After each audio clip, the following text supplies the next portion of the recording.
So I'm Loewe from the National Day Labor Organizing Network. I've had the joy of walking this path with you all since 2010 through Justice GA, and here to reflect on what that passage has been like and where we're going from here.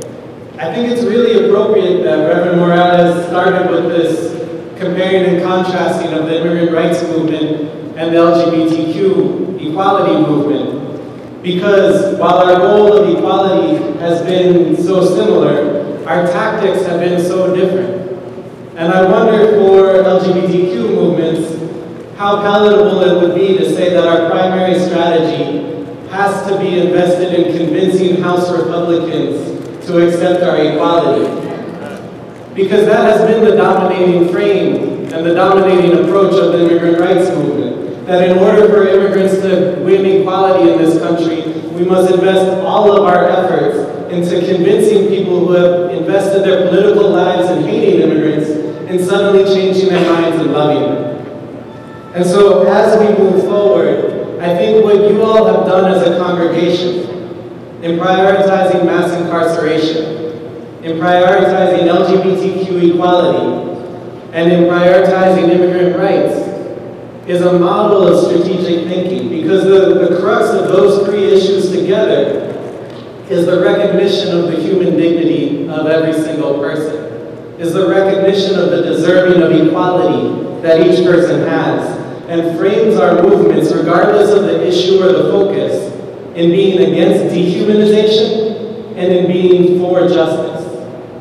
And I'm not one to debate what tactically we should do to move forward, because I don't think any of us own the truth or know what will happen. But I know in the immigrant rights movement, the smell test of what's been a viable tactic for too long has been, how does this impact our relationship with Republicans for legislation?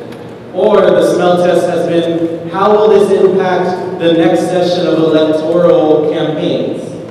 And I think for you all, as you discern how you move forward in any of these movements, the smell test that you've modeled and that has to continue is, how does this reflect and manifest UU values and the teachings of the sources that we draw upon? And use that as the guidance of how we move forward. And so this last week, DC has shown itself in disarray.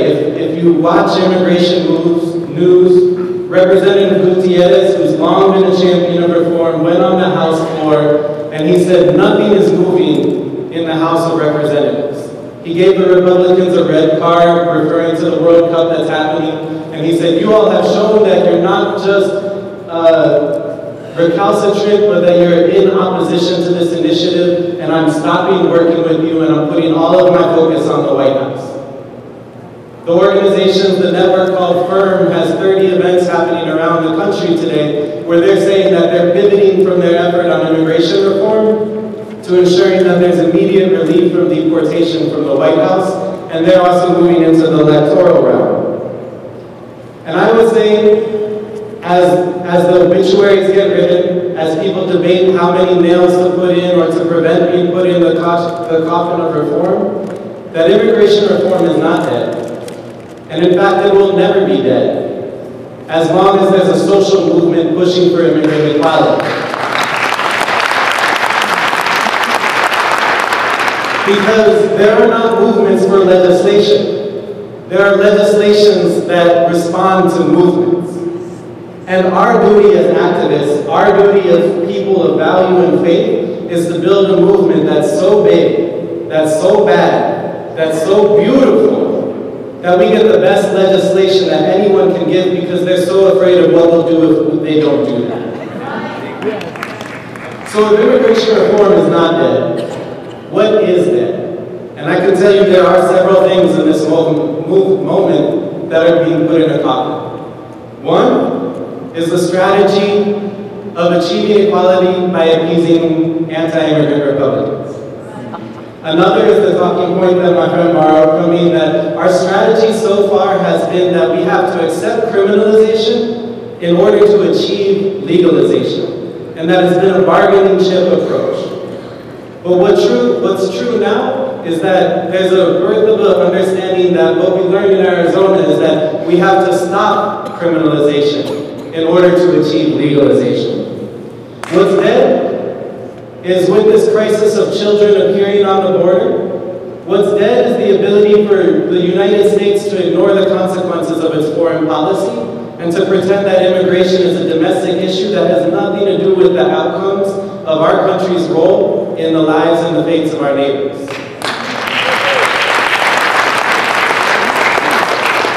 What's dead is a strategy that only talks about the economic benefit of accepting immigrants will have. What's dead is a strategy that only talks about the fruit that's rotting in the fields of Georgia without talking about the rights and liberties of the people that pick that fruit, without talking about the benefits of approving and approaching the human rights of every single person. That's what's dying this week. What's dead is avoiding a conversation of justice, and as you all as people of faith, of morality in this conversation. The statement, the witness that we're reflecting on together is one that talks about moral immigration reform, moral immigrant policy. Not comprehensive, not democratic, but moral. And so what's also dead is the idea that there's only one way forward, one strategy to achieve our liberation or to achieve the equality of ourselves and our neighbors.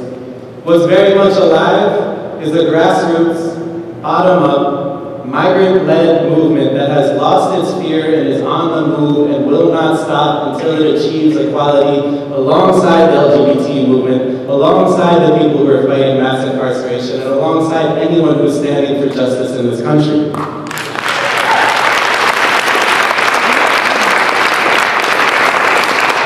And you all have been a part of building that in a very big way. Jolinda Stevens is a UU from Seattle. I don't know if she's in this room or not.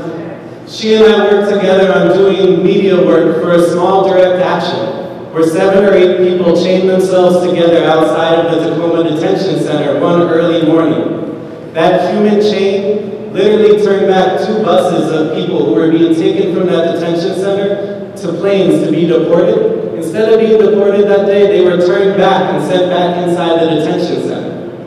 That day, Jolinda and those who were on the ground called victory on what that action achieved. What they didn't know was that those 2 busloads of people went inside and they said, there are people out there that care about us. And they smuggled out a note of demands and they started a 1,000-person-wide hunger strike in the entire facility. What those people didn't know is that that hunger strike would be seen in a detention center outside of Houston, Texas. And they said, if those detainees can do it, why can't we? And they started a 500-person long hunger strike. And what those people started was a family in Houston saying, if we're fighting for our families now, I'm going to Washington, D.C., and I'm going to be part of a month-long hunger strike outside the White House. And that's what a social movement is. It's outside of any one of our control. It's larger than any one of us. And a small thing like throwing a pebble in a lake, of stopping one bus, chaining yourself together on a rainy Seattle morning, sets off a wave of hunger strikes across the country. What's very much alive is Brianna Lopez, an 11-year-old in Milwaukee, Wisconsin, who chained herself together with her uncle in the tubes that Reverend Susan was in several years ago, because as of yesterday, she hasn't seen her dad for a month. And she misses him, and he's her role model. And she saw what's happening around the country, and at 11 years old, she knows that because the president isn't doing anything, it's up to her to do it herself. And she literally chained herself together outside the ICE office, saying, I miss my dad. We shouldn't have to go through this. I want him home. And that's what was reported on the news. And what's different about Brianna and her dad is that he actually has a weapons charge from 14 years ago. He actually has a narcotics charge from 14 years ago. And until I mentioned either of those things, I'm sure everyone in this room was with me in thinking that the 2 of them need to be reunited. But what happened in the news coverage, and what I'm hoping is happening right now, is that his humanity, Manuel Lopez's humanity, is not reduced to a charge. It's not reduced to a conviction, and it's not reduced to a mistake that he made years ago, because we understand the full human dignity that he has, that his daughter has, and that his family who deserves to maintain their lives with him have. And that's where we base our movement. That's where we base it in the show.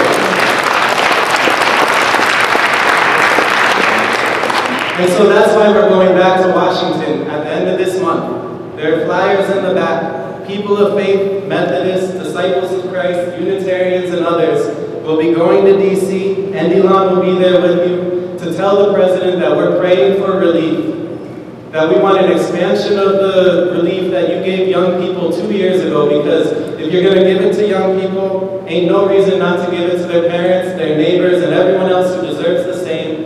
And it's time to say not one more deportation. And we'll be there.